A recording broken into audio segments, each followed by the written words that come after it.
ସାଙ୍ଗମାନେ ଜୟ Jagannath good morning. ଆଜି ହେଉଛି ମୋର ଡ୍ୟୁଟି ଛୁଟି, ତ ସେଥିପାଇଁ ଏବେ ମାନେ ଗାଧେଇକି ପଳେଇ ଆସିଲି।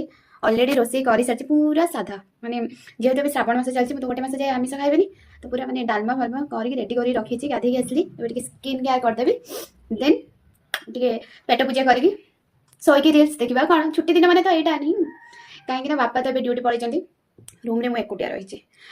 ଆଉ ମତେ ତ ମାନେ ରୋଷେଇ କରିବା ପାଇଁ ରୁମ୍ରେ ରହିଲେ ମତେ ବହୁତ ମାନେ ଭେରାଇଟି ଭେରାଇଟି ଟାଇପ୍ର ଖାଇବା ପାଇଁ ଇଚ୍ଛା ହୁଏ, ଯେ ହେଲେ ମତେ ବନେଇବା ପାଇଁ ଇଚ୍ଛା ହୁଏନି। କାହାକୁ ବନେଇବା ପାଇଁ ଇଚ୍ଛା ହୁଏନି ଏମିତି ମୁଁ ଟିକେ କମେଣ୍ଟରେ କହିବେ। ଛାଡ଼ନ୍ତୁ, ଚାଲନ୍ତୁ ଟିକେ ସ୍କିନ୍ କେୟାର କରିଦେବା, ଠିକ୍ ଅଛି।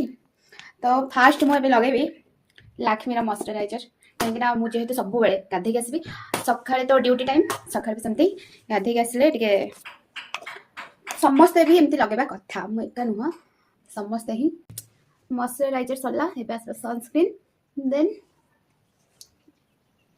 ସନସ୍କ୍ରିନ୍ଟା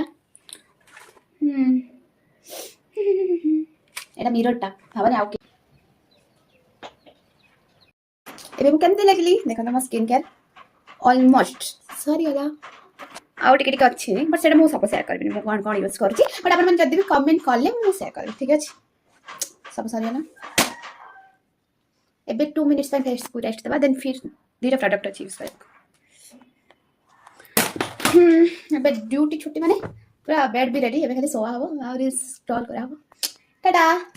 ଆଉ କେଉଁମାନେ ବେଙ୍ଗଲୋର ମୋମୋ ଭିଡ଼ିଓ ଦେଖୁଛନ୍ତି, ମୋର ତ ଆଉ ଗୋଟେ ଓଲ୍ଡ ଆଇଡି ଅଛି, ଯେଉଁମାନେ ଓଲ୍ଡ ଆଇଡିରୁ ଭିଡ଼ିଓ ଦେଖିକି ଏଠିକି ଆସିଛନ୍ତି ମୋତେ କମେଣ୍ଟ କରିବେ, ଆଉ ଯେଉଁମାନେ ନୂଆ କରି ମୋତେ ଏଇ ଆଇଡିରେ ଦେଖୁଛନ୍ତି ସେଇଟା ବି କମେଣ୍ଟ କରିବେ ପ୍ଲିଜ୍। ରହିଲି, ଟାଟା।